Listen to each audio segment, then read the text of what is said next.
So, Paul is always doing something a little bit left field in the poetry world. We had 4D poetry when he imitated like a 80s school disco. We've had like backing tracks, we've had all sorts of things. So, God knows what you're going to bring tonight, but I'm ready for it, Paul. I'm ready for it. So please give it up, everyone.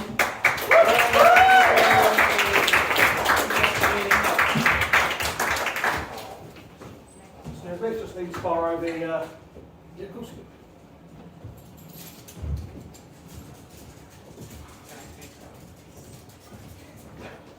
See how this one goes. Right, 3 new ones to perform. Well, hey. Does your IT work? Yes, it IT works.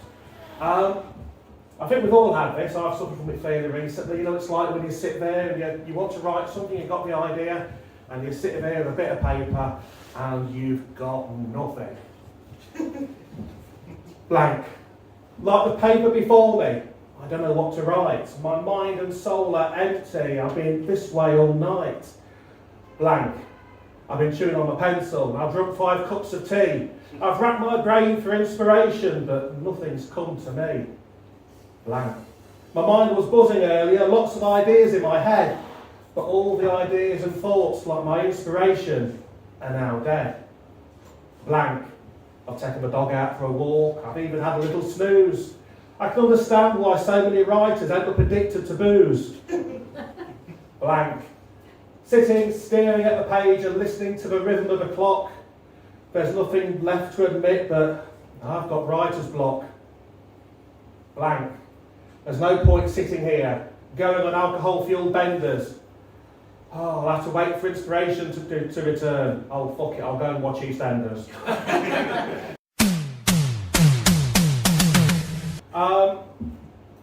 I was writing something for work, and I came up with this one. It's called What Are the Odds? The chances of cracking an egg and finding a double yolker, 1 in 1,000. The chances of finding a 4-leaf clover, 1 in 10,000. The chance of being struck by lightning in the UK, 1 in 10 million. I work in the lift industry. The chances of dying in an elevator, 1 in 10.5 million. You don't need to take the stairs. The chances of winning the UK lottery, 1 in 45,057,474.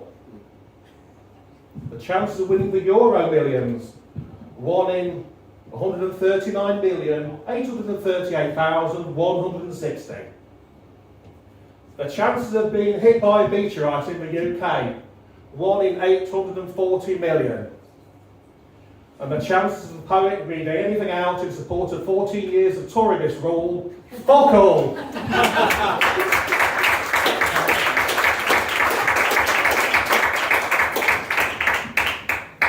I've done a couple of poems recently about mental health, so I'm not going to apologise for doing another one. Looking around the room, there's a lot of people here who was around in the 90s watching TV, and you'll remember an advert for BT with Bob Hoskins trying to flog them, making more telephone calls, with the tagline, "It's good to talk." It's good to talk. Remember the adverts from the early 90s? Bob Hoskins advertising BT? It's good to talk. So why don't we? You with your pale faces all in a row like sheep in a butcher's. Us men, we're tough. Like the Titan Atlas, we feel we can carry the weight of the world upon our shoulders, but we don't moan. Yet 4 in every 5 suicides are men. It's good to talk. So who are you going to call? Your dad? Ah, grow yourself some balls, lad. Your mum? Nah, it'd be the waterworks, that would. Your doctor? Fuck me, you've got to be able to get hold of one first. Your friends? The one you drink with on a Friday night, the ones who laugh and shout and are happy with their lot in life? It's good to talk. So who are you going to call? Your sister? Nah, she's got her own problems.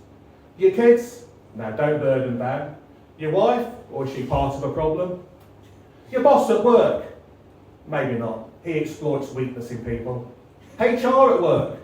We don't call them human remains for nothing. It's good to talk. So who are you going to call? Don't leave it too late.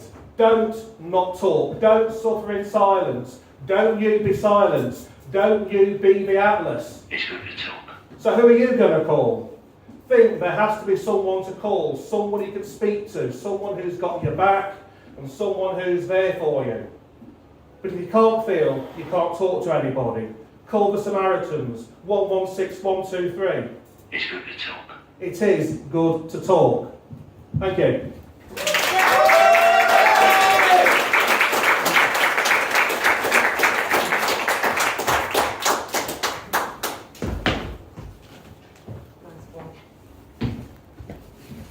Thank you for that, Paul. Like, super important message there, and keep writing about it.